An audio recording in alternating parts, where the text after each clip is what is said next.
Welcome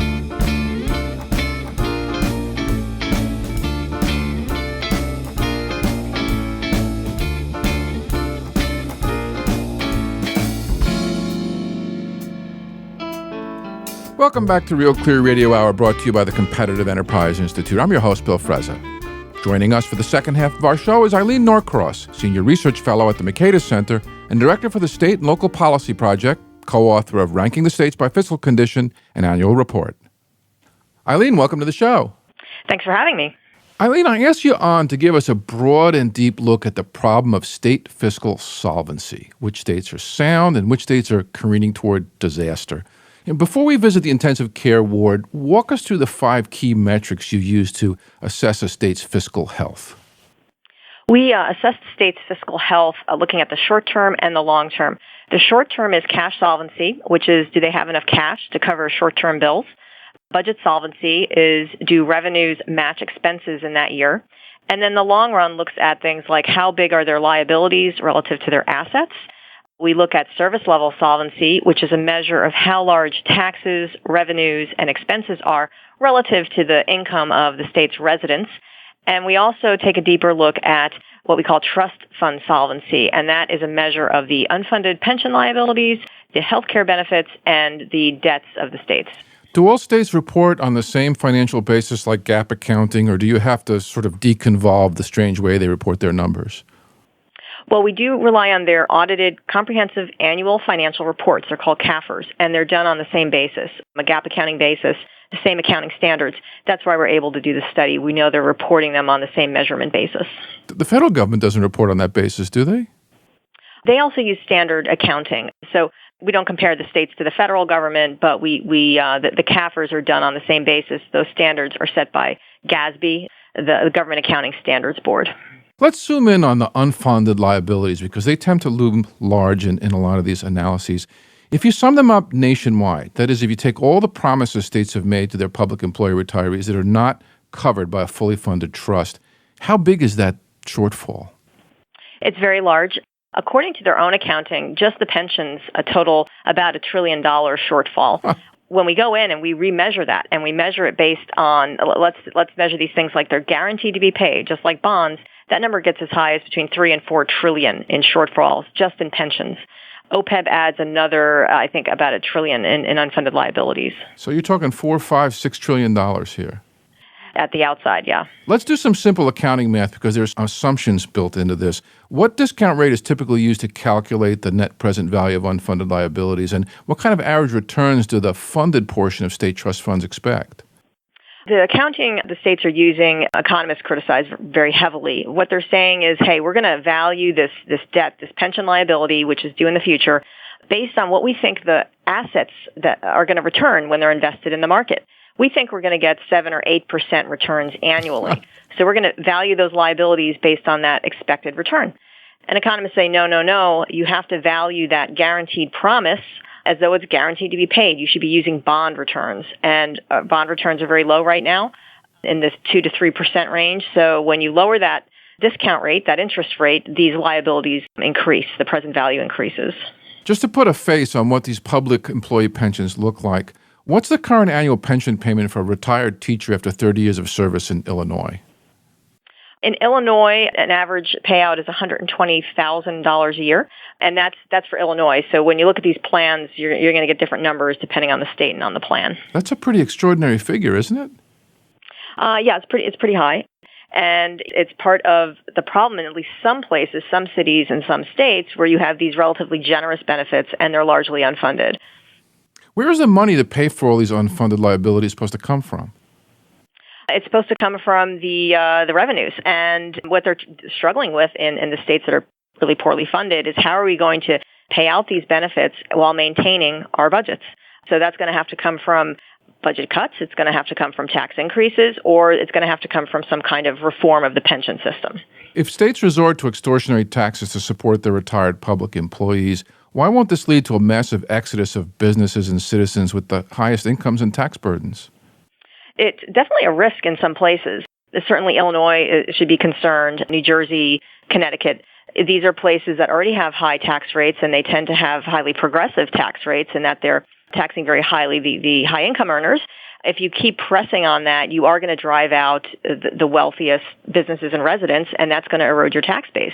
I'm sure you probably saw the story of Mr. Tepper in New Jersey, who was the highest earning resident of New Jersey. He decided to leave the state, and that left New Jersey with a revenue problem on one person leaving. If a citizen or a business moves out of a state that's run up unpayable debts, do any of these debts go with them, or are they free and clear as soon as they cross the border? I believe they're free and clear. I mean, as soon as you leave, you're no longer a part of that tax base unless you're still operating a business in that state.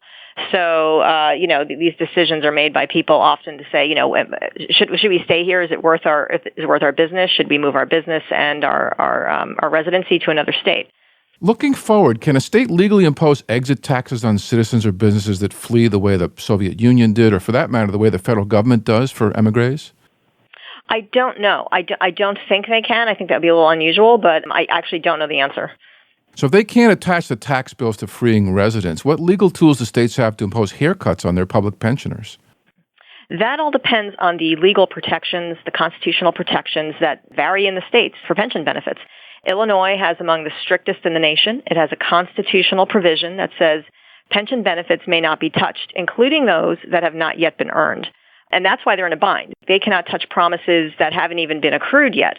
Other states have slightly less strict protections, but most states guarantee at least what has been earned to date by employees, either in statute or constitution. So it comes down to what they can touch. Can we touch the formula going forward? Can we get rid of a cost of living adjustment? Some states have more room to maneuver than others.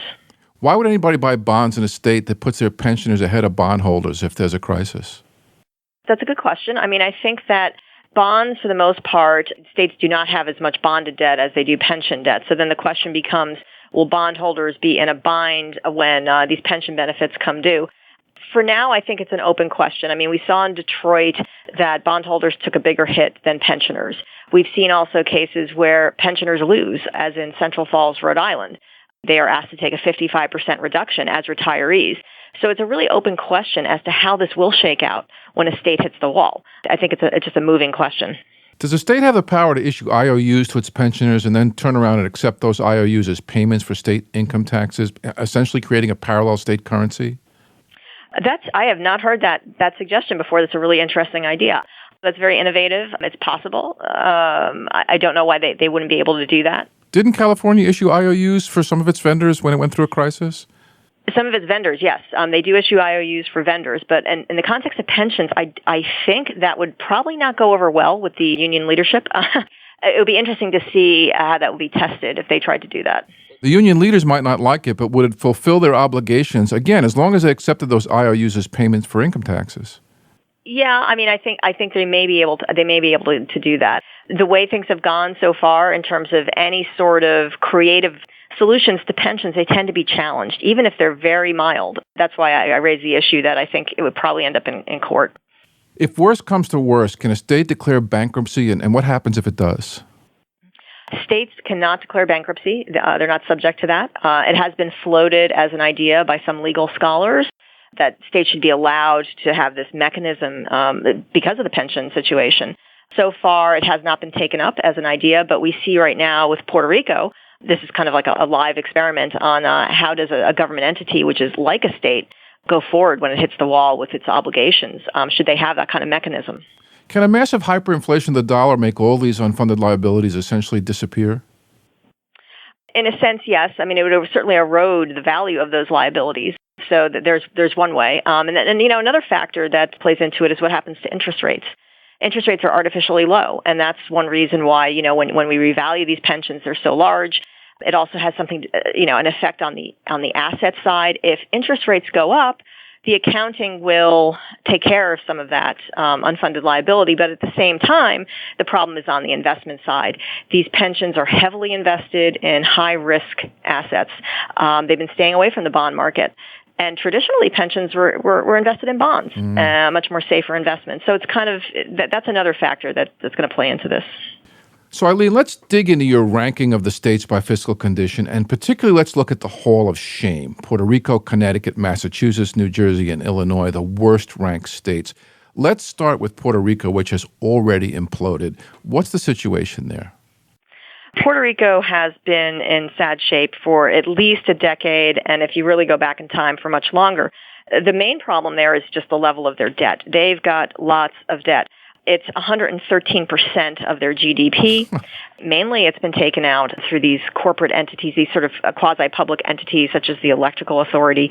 And that's really where their main problem is. The second problem they've got are their unfunded liabilities, which add another $43 billion to the tab. So, they've got $72 billion in debt, they've got $43 billion in pension obligations, and then OPEB liabilities of $2 billion. And now here's a place with very low levels of cash. They can only cover 70% of their short-term bills. They are unable to balance their budget. They've got massive liabilities. They are using debt finance. And this is a place with a high level of spending relative to the income of their residents. Their expenses are 34% of resident income. So how can they sustain that? It's not sustainable. And that's why they're in trouble. Their tax base has fallen apart. Their economy is not great. And they've got massive debts. If budget shortfalls cause them to cut social services, are we likely to see the massive influx of welfare recipients from Puerto Rico into the mainland? Well, I think that people have been leaving Puerto Rico for a while. That was one early sign, actually, of their fiscal condition, is people were moving to the mainland. So I think that as it gets tougher there, you are going to see people making that decision. But, going forward, as they come up with a solution, hopefully the solution will help to stabilize their economy and get Puerto Rico back on its feet. Congress has recently intervened with some kind of legislation to sort things out. Can you bring us up to date on that? The legislation right now, it's been passed by the House, and the Senate is considering it. The idea behind it is to establish a board, a federal board that will oversee the orderly reorganization of Puerto Rico's finances. So they would have to go through the books, make recommendations about how to deal with their debts and their pensions and other factors. Right now, I believe the Senate is taking it up. So this is not going to be like Chapter 11 where there's well-established body of law. They're going to be making this up as they go along? Well, there's some precedence for it. I think the precedence is Washington, D.C. in the 90s, where they also had a fiscal control board. New York City did something similar in the 70s. And the Supreme Court shot down Puerto Rico asked for bankruptcy protection, and the Supreme Court said no. Let's go to the next state on the basket case list, and that's Connecticut. What's going on there? Yes. Connecticut's in poor shape. Connecticut is a state that has been taking on lots of debt for a long time. They have among the highest debt levels in the United States. Debt is 9% of total state income. Usually 10% is a threshold, and they're really close to that. They've got large unfunded pension liabilities. I calculate those liabilities are $83 billion. They say they're $26 billion. And lots of unfunded healthcare liabilities of $19 billion. On the short term, they're doing very poorly. They only have about between 46% and, let's say, 100% of what they need to cover short-term bills. That means they don't have enough money for a recession. We have other research that shows they've got only $520 million in their rainy day fund. They would need $1.4 billion to survive an average recession. So this is a state not ready for a recession. They couldn't balance the budget in that year. They're still struggling with that, and they have large liabilities. What are those liabilities for? They tend to issue debt to cover their short-term problems. Connecticut has been known to issue debts that are essentially give them a lot of cash up front, but cost more going forward in terms of interest. And this is to balance the budget. This is to get through the short term. So these bad habits have caught up to them. Connecticut also seems to be experiencing some business flight. Didn't GE just bail out on them? That's correct. They are experiencing business flight, GE among them. They're worried. I mean, here's a state that for years has considered itself among the wealthiest in the nation, and they kind of got used to that, we're wealthy and we can get away with it. But now people are reacting, and they're worried about losing their high-income earners and their businesses. They're seeing some anecdotal evidence of that, of people leaving Connecticut. This is also a state, not unlike New Jersey, California, Illinois, where they rely on the high-income earners. And if you become too reliant on that and you lose your fiscal discipline, you end up killing the goose that lays the egg. I was really surprised to see Massachusetts as third worst on the list. I live here in Boston, and you look around, the economy seems to be booming. That's true. That's something that my study should be taken with a little bit of context.